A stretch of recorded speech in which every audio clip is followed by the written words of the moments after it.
नमस्कार दोस्तों, स्वागत है आप सभी का आपके अपने YouTube चैनल कोसी स्टडी पर। दोस्तों, इस वीडियो में हम लोग बात करने वाले हैं कि सत्र 2019 से 21 में डीएलएड कोर्स में एडमिशन के लिए कौन कौन सी प्रक्रिया अपनानी होगी। यानी कि यदि आप डीएलएड में एडमिशन लेना चाहते हैं बिहार डीएलएड में, तो किस आधार पर मेधा सूची तैयार होगा, नामांकन की प्रक्रिया क्या होगी, इंट्रेंस लिया जाएगा कि नहीं लिया जाएगा, या फिर मार्क विशेष के आधार पर नामांकन की प्रक्रिया होगी।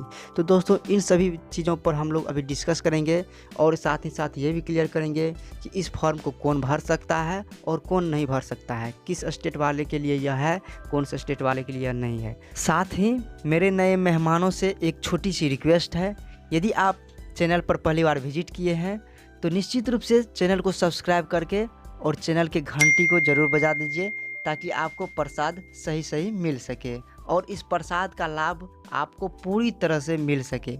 दोस्तों, हो सके तो इस वीडियो को शेयर भी कर दीजिए अपने दोस्तों के साथ, ताकि आप सभी दोस्तों को भी प्रसाद भरपूर रूप में, आनंदित रूप में मिल सके। चलिए अब दोस्तों, वीडियो को स्टार्ट करते हैं। तो दोस्तों, सब इसका तो डायरेक्ट क्लियर है कि जो भी बिहार के स्टूडेंट हैं, निवासी हैं बिहार के, वो केवल इस फॉर्म को भर सकते हैं। तो दोस्तों, इसके बारे में और भी विशेष जानकारी हम लोग हासिल करेंगे। तो दोस्तों, ये जो आप पीडीएफ देख पा रहे हैं, यह पीडीएफ हमने ऑफिशियल वेबसाइट से डाउनलोड की है और इस ऑफिशियल वेबसाइट का जो पीडीएफ है लगभग आपका सभी। तो चलिए दोस्तों, इस पीडीएफ को पढ़ लेते हैं। इसके बाद बिहार के सभी कॉलेज से समान होंगे, जो कि अररिया डीएलएड कोर्स जो होता है उस वहाँ से जारी किया गया है, उस स्कूल से जारी किया गया है। लेकिन जिस स्टेट में डीएलएड कोर्स हो रहा है उस सरकार के नियमा के अनुसार डीएलएड कोर्स की सारी प्रक्रिया, चयन प्रक्रिया जारी की जाती है। तो इसी तरह से हम आपको एक और पीडीएफ दिखाएंगे। तो चलिए दोस्तों, पहले हम इस पीडीएफ को पढ़ लेते हैं। यहाँ पर आप देख पा रहे हैं, बिहार सरकार शिक्षा विभाग द्वारा जारी किया गया है। विषय है आपका सत्र 2019 से 21 में डीएलएड कोर्स में नामांकन की कार्रवाई प्रारंभ करने के संबंध में। चलिए इसे हम डिटेल रूप में पढ़ते हैं। फर्स्ट, आपका उपर्युक्त विषय के संबंध में निर्देशानुसार कहना है कि आपके प्रशिक्षण संस्थान में सत्र 2019 में 2 वर्षीय डीएलएड कोर्स में नामांकन की प्रक्रिया शीघ्र प्रारंभ की जाए। यह नामांकन वर्ष 2019 से 21 में एनसीटीई द्वारा आपके महाविद्यालय में डीएलएड कोर्स के लिए स्वीकृत सीटों के विरुद्ध किया जाएगा। यानी कि यह इसका बेस जो होगा एनसीटीई होगा। दूसरा पॉइंट इसमें यह है, डीएलएड कोर्स में नामांकन हेतु सरकार के संकल्प संख्या 136, यानी कि सरकार का जो नियम है, एक संकल्प संख्या 136 नामांकन के लिए, उस आधार पर जारी किया जाएगा। वह किस रोज तिथि जो है मतलब तय किया गया था, तो 4 अप्रैल 2018 में निर्धारित किया गया था कुछ प्रावधान, उस आधार पर नामांकन की प्रक्रिया पूरी की जाएगी। तीसरा पॉइंट इसमें यह है, नामांकन में आरक्षण हेतु राज्य के वर्तमान प्रभावी नियम जो भी हैं आरक्षण वाला, वो नियम का पालन होगा।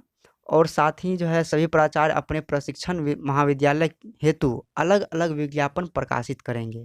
साथ ही सभी प्राचार्य सत्र 2019 से 21 के लिए ऑनलाइन ही नामांकन प्रक्रिया प्रारंभ करेंगे। सभी में जितना भी एडमिशन होगा सभी ऑनलाइन ही होगा। आप इसे अच्छे तरीक़ा से पढ़ लीजिए, इसका लिंक हम डिस्क्रिप्शन में दे देंगे, आप वहां से इसको डाउनलोड भी कर सकते हैं। और 5वां पॉइंट यहाँ पर जो है, जो कि आप सब कमेंट भी करते हैं कि डीएलएड कोर्स में नामांकन हेतु प्राप्त सभी आवेदनों का एक समेकित वृहद मेधा सूची तैयार की जाएगी। आरक्षित कोटि के अभ्यर्थियों के लिए नियमानुसार कोटिवार मेधा सूची तैयार कर प्रकाशित की जाएगी। यानी कि जहां पर छूट मिलने वाली है जिस कोटि को, वहां पर छूट के आधार पर उसके बाद जो है मेधा सूची तैयार किया जाएगा, और जिसे छूट नहीं मिलने वाली है उसका अलग जो है लिस्ट तैयार किया जाएगा। तो यहाँ पर जो है नामांकन की सीमित बैठक भी जो है एक ही बार आयोजित की जाएगी। और इससे हम 6ठा पॉइंट लेकर के चले जाते हैं। हाँ, यहाँ पर जो एक पॉइंट और दिया गया है, एक बार नामांकित अभ्यर्थी का जो भी शुल्क लग जाएगा किसी भी परिस्थिति में वापस नहीं किया जाएगा। 7वां पॉइंट यह है, सभी प्राचार्य नामांकन की प्रक्रिया इस प्रकार संचालित करेंगे कि अभ्यर्थी को नामांकन कराने में कठिनाई न हो तथा महाविद्यालय में स्वीकृत सीटों के विरुद्ध 95% से कम नामांकन न हो, यानी कि अगर 100 सीट है तो उसमें 95 से कम नामांकन नहीं होना चाहिए। 1 सप्ताह के भीतर ये सारी प्रक्रिया तैयार हो जाएगा। इसके बाद जो भी डॉक्यूमेंट होगा विवरण के साथ ईमेल या डाक के माध्यम से आधे हस्ताक्षर करके सुनिश्चित रूप से उपलब्ध कराया जाएगा। तो इससे आप पढ़ लीजिए। इसके बाद ये विज्ञापन तो इससे पहले हम डाल ही दिए हैं कि 20/4/2019 शनिवार तक आवेदन करने की प्रारंभ की तिथि की गई थी, मतलब तिथि प्रारंभ की गई थी, लेकिन यह 20 से स्टार्ट नहीं हुआ था, 22 से स्टार्ट हुआ था। इसके बाद आवेदन प्रारंभ करने की अंतिम तिथि, समाप्त करने की अंतिम तिथि 16/5/2019। मेधा सूची 27 तक तैयार कर लिया जाएगा। आप इसे अच्छी तरीके से पढ़ लीजिए। इसमें खास बात यह करने वाले थे कि नामांकन की प्रक्रिया कैसे होगी। इसके साथ साथ यहाँ पर देख पा रहे हैं कि 100 रुपया शुल्क भी ली जाएगी। अब आ जाते हैं कि नामांकन की प्रक्रिया जो 136 है, संकल्प संख्या 136, उसके बारे में भी जान लेते हैं। तो यहाँ पर हमने जो है फारबिसगंज का जो है ये अररिया का हमने डाउनलोड कर रखा है PDF। आप इसे भी अच्छी तरीक़े से पढ़ लीजिए, आपको भी अच्छे से समझ में आ जाए। चलिए, शिक्षा विभाग, इसके बाद इसमें आगे कुछ नहीं लिखा हुआ है। यह जो है विद्यालय के द्वारा जारी किया गया है। जिला शिक्षा एवं शिक्षण संस्थान फारबिसगंज अररिया में 2 वर्षीय सेवा पूर्व प्रशिक्षण DLED कोर्स अकादमिक सत्र जो है इसका 19 से 21 में नामांकन हेतु विज्ञापन आप देख पा रहे हैं। केवल एक कॉलेज के लिए है।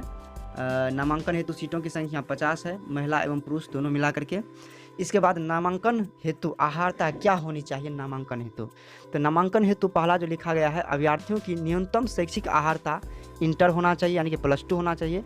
उसमें 50% अंकों का होना जरूरी है। यदि आपका अंक 50% से कम है तो आपका एडमिशन नहीं होगा। अनुसूचित जाति जनजाति निःशक्त के लिए 5% छूट हो जाएगी। जो भी कोटिवार हैं और जो भी निःशक्त है, विकलांग है, उनके लिए 5% छूट है इसमें। उसके बाद NCTE द्वारा कुल सीट का 3% निःशक्त अभ्यर्थियों के लिए आरक्षित होगा। जो भी हैंडीकैप हैं उसके लिए 3% सीट आरक्षित होंगे, तथा 10% उर्दू विषय के अभ्यर्थियों के लिए आरक्षित होंगे। निःशक्त एवं उर्दू विषयों के अभ्यर्थियों के लिए 36 आरक्षण लागू होगा, परंतु उर्दू विषय के अभ्यर्थियों के लिए अधिकतम 10% सीट ही 36 रूप से आरक्षित हो रहेगी। यानी कि अधिकतम से अधिकतम अगर बात की जाए सीटों की संख्या आरक्षित के लिए उर्दू विषय के लिए तो केवल 10% होगा। गोवा में यह कह रहा है कि सीट का 50% विज्ञापन एवं 50% कला वाणिज्य अभ्यर्थियों के लिए आरक्षित होगा। तो यह तो हुआ आरक्षण के बाद कहाँ छूट दी जाएगी। नामांकन में आरक्षण कहाँ तक सीमित है, तो नामांकन में राज्य के आरक्षण का नियम अनुपालन किया जाएगा। यानी कि जो भी राज्य के नियम होते हैं उस नियम के अनुसार छूट का नियम प्रावधान किया जाएगा। तथा क्रमिक एवं प्रशासनिक सुधार सामान्य प्रशासन विभाग के वर्तमान में प्रभावी नियम जो भी हैं उस अनुसार से छूट का नियम रखा गया है। DLED कोर्स में नामांकन हेतु सरकार के संकल्प संख्या 136 यानी कि 4 अप्रैल 2018 में जो प्रावधान निर्धारित किया गया था उसी आधार पर किया जाएगा। इसका आधार क्या है फिर से देख लेते हैं। नामांकन हेतु चयन का आधार 10वीं एवं 12th कक्षा, 10वीं कक्षा और 12वीं कक्षा में प्राप्त अंकों का प्रतिशत होगा। यानी कि आपका जो है 10वां में कितना प्रतिशत अंक प्राप्त हुआ था और 12वीं कक्षा में कितना अंक आपको प्राप्त हुआ है प्रतिशत में, उसका आधार जो होगा उसी आधार पर आपका मेधा सूची तैयार किया जाएगा। ऐसा नहीं कि एंट्रेंस एग्जाम लिया जाएगा, जो भी हो आगे, लेकिन जो है चयन का आधार जो यहाँ पर लिखा गया है वही मैं आपको बता रहा हूँ कि चयन का आधार वही होगा 10वां और 12वीं कक्षा में जो आपका प्रतिशत अंक है उस आधार पर आपका चयन होगा, मेधा सूची तैयार की जाएगी। दोनों कक्षाओं में प्राप्त अंकों के प्रतिशत का औसत निकालते हैं। जैसे कि आपने 10वां और 12वीं कक्षा पास किए हैं तो दो आपका एक 10वां और एक 12वीं का हो गया। तो एक में आपका जो है 60% है और दूसरे में आपका 70% मार्क है। तो इसका औसत यानी कि दोनों को जोड़ करके 7 6 13 130 हो जाएगा। 130 में 2 आपका मान लीजिए 2 कक्षा का मार्क्स इंक्लूड है तो इसमें 2 से भाग लग जाएगा, यानी कि 65% आपका जो है मेधा सूची में आपका प्रतिशत मार्क 65% होगा। अगर इससे ज़्यादा किसी को है तो मेधा सूची में उसका नाम सबसे पहले होगा। तो यही इसका आधार रहेगा। इसके बाद कह रहा है प्राप्त अंकों का प्रतिशत समान रहने पर योग्यता आधारित जो भी हैं अभ्यर्थी को चयन में प्राथमिकता दी जाएगी। यानी कि जो भी अधिक योग्य होंगे उनको प्राथमिकता दी जाएगी। प्राप्त अंकों के प्रतिशत का औसत एवं योग्यता समान रहने पर सबसे अधिक उम्र वाले अभ्यर्थियों को चयन में प्राथमिकता दी जाएगी। यानी कि यदि आपका मार्क्स और योग्यता भी दोनों का समान रह जाता है तो इस स्थिति में जिसकी उम्र ज़्यादा होगी उसको जो है प्राथमिकता दी जाएगी एडमिशन में। अब बात कर लेते हैं उम्र सीमा की। तो नामांकन हेतु 1 जनवरी 2019 को अभ्यर्थी का न्यूनतम उम्र जो है कम से कम 25 वर्ष होनी चाहिए तथा आयु अधिकतम सीमित नहीं रखी जाएगी। चाहे आप 50 वर्ष के हों या फिर 60 वर्ष के भी हो, तो वो मायने नहीं रखता है, लेकिन जनवरी में 2019 में आपका 17 वर्ष होना ज़रूरी है। नामांकन शुल्क का इसमें देख लेते हैं। चयनित अभ्यर्थी को नामांकन के समय प्रथम वर्ष के लिए 11,500 रुपया जो है नामांकन शुल्क देना होगा। जैसे कि 12,000 की बात मतलब की जा रही थी, तो यहाँ पर 11,500 रुपया आपको लगेगा। इसके बाद यह 1 वर्ष का है, टोटल 2 वर्ष में 20,000 नहीं, आपको यह जो है 11,500 है तो 11 दूना 22, 23,000 रुपया आपको टोटल 2 वर्ष में लग जाएगा। ऐसा नहीं कि 20,000 में ही हो जाएगा। इसके बाद आ जाते हैं अनुसूचित जाति, अनुसूचित जनजाति, जो भी निःशक्त हैं, हैंडीकैप हैं, उन अभ्यर्थियों के लिए 7,000 रुपया प्रति वर्ष लगेगा। यानी कि ऐसा 6,000 लिखा हुआ है, लेकिन 7,000 रुपया आपको लगेगा इस स्कूल में, ठीक ना। तो आपको टोटल 12,000 रुपया दोनों वर्ष में लग जाएगा। यह राशि मासिक भोजन एवं आवास शुल्क को छोड़ करके है। जो भी आपका मासिक भोजन होगा खर्च, आवास शुल्क जो भी खर्च होगा, उसको छोड़ करके है। नामांकन की राशि किसी भी राष्ट्रीयकृत बैंक से प्राचार्य डायट फारबिसगंज अररिया के पदनाम से भुगतान होगा। यानी कि कॉलेज ही आपका क्या करेगा, भुगतान करेगा यह राशि। शुल्क की राशि किसी भी परिस्थिति में वापस नहीं किया जाएगा। आपने अच्छी तरह से इसे पढ़ ही लिया है, समझ भी लिया है, आप अपने से ही समझ लीजिए। आवेदन हेतु नामांकन की तिथि जो होगी 16 मई गुरुवार तक जो है आवेदन कर सकते हैं आप। आवेदन की प्रक्रिया इसे भी अब पढ़ ही लेते हैं। यह जो है आवेदन डायट फारबिसगंज अररिया के वेबसाइट पर ऑनलाइन स्वीकृत किया जाएगा। जो भी आप अररिया के स्टूडेंट हैं, आपका जो है अररिया के वेबसाइट जो भी है, उस वेबसाइट पर आपका आवेदन किया जाएगा। 100 रुपया शुल्क लगेगा ऑनलाइन के लिए, और यह शुल्क आपको डायट फारबिसगंज अररिया के पदनाम पर भुगतान होगा। बिना आवेदन शुल्क के आवेदन मान्य नहीं होगा। आप इस वेबसाइट को नोट कर लीजिए। यदि आप अररिया के स्टूडेंट हैं और वहां से आप चाहते हैं कि मेरा एडमिशन हो, फारबिसगंज से एडमिशन हो, तो www.dietfarbiसगंज.in पर आप लॉगिन कर सकते हैं। इसके बाद नामांकन के समय सभी शैक्षणिक प्रमाण पत्र, जन्मतिथि संबंधी प्रमाण पत्र, जाति प्रमाण पत्र की मूल तथा मूल प्रति जो भी है, उसके साथ 2 सेट यहाँ पर जो है स्व अभिप्रमाणित प्रति साथ लाना सुनिश्चित करेंगे। यानी कि यहाँ पर जो है अटेस्टेड करना होगा आपको। जो भी आपका प्रमाण पत्र है उस पर आपका अपना हस्ताक्षर होना चाहिए। यानी कि वही हो जाएगा स्व अटेस्टेड, यानी कि अपने से अटेस्टेड करना होगा। सेल्फ अटेस्टेड बोला जाता है इसको इंग्लिश में। तो आपको उस पर सिग्नेचर कर लेना होगा। इसके बाद आगे जो है 8वां, नामांकन के समय किए गए ऑनलाइन आवेदन की हार्ड कॉपी साथ लाएं और मूल प्रमाण पत्र में भिन्नता पाए जाने पर अभ्यर्थी का आवेदन निरस्त करते हुए दंडात्मक कार्रवाई भी की जाएगी। जैसे कि बहुत इंपॉर्टेंट लाइन है, जो भी आप ऑनलाइन करते हैं तो उसका आप प्रिंट आउट निकाल करके रख लीजिए। जब भी आपका चयन होगा तो उस प्रक्रिया में आपको वो आवेदन जो किए थे उसका रिसीविंग आपको वहाँ पर ले जाना है, और उसको दोनों को मिलान किया जाएगा आपका मेन डॉक्यूमेंट से। यदि आपका जो है कोई भी इसमें भिन्नता पाई जाती है तो आप दंड के भागी होंगे।